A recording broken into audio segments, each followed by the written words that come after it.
My name is Chelsea Winstead. I am 32 years old, and before I found Signos, I was certainly struggling with feeling overweight, feeling unhappy, feeling frustrated with food. Weight is something that runs in my family. I was actually right on the pre-diabetic range within my own health, and I just really felt like any diets that I tried didn't work long term. Exercises that I was trying to do also didn't seem to necessarily answer the problem that was happening, and I was definitely stuck in like a yo-yo cycle of dieting, losing a little bit of weight, rebounding, dieting, losing a little bit of weight, rebounding, and I really was just frustrated and felt really defeated in the fact that nothing seemed to work for me personally before I found Signos.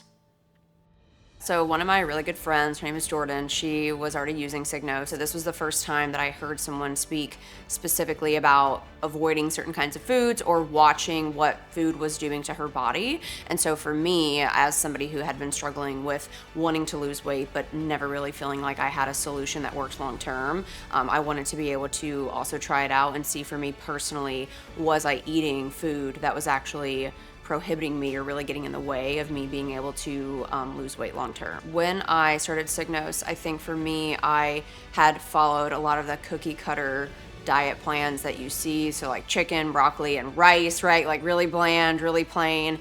And even in those scenarios, I wasn't dropping the weight. And I wanted Signos to be able to help me identify, could I improve certain things? Was I doing something in an odd way? And really specifically, was I eating food that for me personally was actually stopping me or getting in the way of me achieving the goals that I wanted to achieve, which was being able to not only lose weight, but to keep it off as well.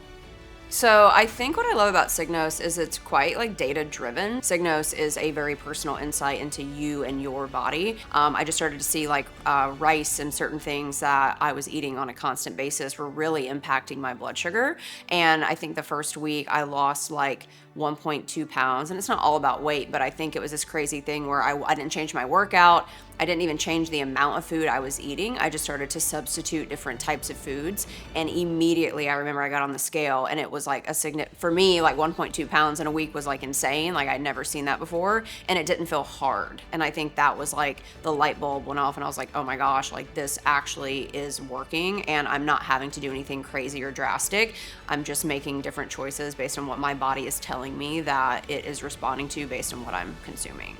I think for me, the future is that I love Signos as a tool for accountability. I like that I can at any moment check the app and see, okay, what I just ate, what is happening. It's changed the way I look at food. It's changed the way I look at eating. It's changed the way I look at being able to enjoy the things that I really love, but in a smarter way. I think for me, I will always look at Signos as a tool to monitor my health in a proactive way instead of having to be reactive, which is how I started using Signos. Today, I think my goal is that I love to use it to maintain more of a proactive approach to my health. So probably forever a loyal customer of Signos.